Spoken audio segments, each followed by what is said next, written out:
میرے نہایت معزز الاحترام معزز سامعین اکرام، السلام علیکم ورحمۃ اللہ وبرکاتہ۔ آج کی اس بابرکت جمعۃ المبارک کی نشست میں مجھے آپ حضرات کے سامنے اس عنوان پر لفظ کرنے کی سعادت حاصل ہوئی ہے۔ وہ عنوان ہے شہادت عثمان بن عفان رضی اللہ تعالی عنہ۔ میں دعا کو اللہ رب العزت کی بارگاہ سے کہ رب کائنات مجھے کلمہ حق بیان کرنے کی توفیق عطا فرمائے اور بعد میں ہم سب کو اس پر صحیح معنوں میں عمل کرنے کی بھی توفیق عطا فرمائے۔ معزز سامعین اکرام، سیدنا عثمان بن عفان رضی اللہ تعالی ان کا سلسلہ نسب پانچویں پشت پر جا کر آقا دو جہاں صلی اللہ علیہ وسلم سے مل جایا کرتا ہے۔ سیدنا عثمان بن عفان رضی اللہ تعالی یہ وہ صحابی ہے کہ جنہیں دین اسلام کو قبول فرمایا، یہ وہ صحابی ہے کہ جنہوں نے اپنی اہلیت سمیت 2 مرتبہ حبشہ کی طرف ہجرت فرمائی۔ سیدنا عثمان بن عفان رضی اللہ تعالیٰ یہ وہ صحابی ہے کہ آقا دو جہاں صلی اللہ علیہ وسلم کی 2 صاحبزادیاں حضرت رقیہ اور حضرت ام کلثوم رضی اللہ تعالی عنہما ایک کے بعد دیگرے آپ کے نکاح میں آئی۔ ایک پیغمبر کی 2 بیٹیاں یکے بعد دیگرے آپ کے نکاح میں آنا، یہ پوری انسانیت کے اندر حضرت آدم سے لے کر تا قیامت تک جتنی بھی انسانیت ہے، جتنے بھی انبیاء آئے، جتنے بھی ان کے ساتھی آئے، کوئی بندہ بھی اس صفت کے اندر حضرت عثمان کا شریک نہیں ہو سکتا۔ صرف یہ واحد صفت حضرت عثمان بن عفان رضی اللہ تعالیٰ کی ہے کہ آپ صلی اللہ علیہ وسلم کی ایک نبی کی 2 بیٹیاں ایک کے بعد دیگرے ان کے نکاح میں۔ حضرت عثمان بن عفان رضی اللہ تعالیٰ کی ایک نمایاں خصوصیت حیا تھی کہ آپ اتنے حیادار تھے، اتنے پردہ دار تھے کہ سیدنا عثمان بن عفان رضی اللہ تعالیٰ نے ساری زندگی کسی نامحرم کی طرف نظر اٹھا کر نہیں دیتے۔ آپ اتنے حیادار تھے کہ اگر نہانے کے لیے جاتے تو اس وقت بھی پردے کو اس حد تک محفوظ رکھا کرتے تھے کہ ایک عام آدمی اس کا تحمل اور اس کو سوچ بھی نہیں سکتا۔ اتنے پردے کا لحاظ رکھا کرتے تھے، اتنے حیادار تھے۔ یہی وجہ تھی کہ خود آقا دو جہاں صلی اللہ علیہ وسلم یہ کہنے پر مجبور ہو گئے اشد حیاء من العذراء کہ حضرت عثمان رضی اللہ تعالی ایک کنواری لڑکی سے بھی زیادہ حیادار، اتنے حیا اور اتنے پردہ دار تھے۔ وہ صدیقہ کائنات حضرت عائشہ رضی اللہ تعالی عنہا فرماتی ہے کہ ایک دفعہ پیغمبر کائنات صلی اللہ علیہ وسلم اپنے گھر میں اپنے حجرے میں تشریف فرما، حالت مبارک یہ تھی کہ آپ کی پنڈلی مبارک سے کپڑا ہی ہٹا ہوا تھا، آپ کی پنڈلی نظر آ رہی تھی۔ اسی اسلام میں دروازے کے اوپر دستک ہوتی ہے، سوال کیا جاتا ہے کون؟ جواب آتا ہے سیدنا صدیق اکبر رضی اللہ تعالی۔ اجازت مل جاتی ہے کہ آپ اندر تشریف لے آئے۔ سیدنا صدیق اکبر رضی اللہ تعالی اندر تشریف لے آتے ہیں۔ پیغمبر کائنات صلی اللہ علیہ وسلم اسی حالت میں لیٹے ہوئے تھے، پنڈلی مبارک سے کپڑا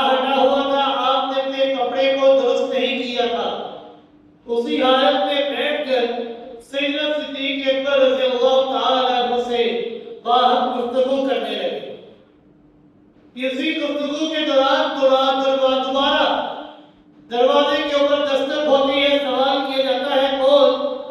جواب آتا ہے سیدنا فاروق اعظم رضی اللہ تعالی۔ اجازت طلب کرتے ہیں، اجازت دی جاتی ہے، سیدنا فاروق اعظم رضی اللہ تعالی کے اندر تشریف لے آتے ہیں، سیدنا صدیق اکبر رضی اللہ تعالی کے ہمراہ بیٹھ جاتے ہیں، اور حالت کیا ہے؟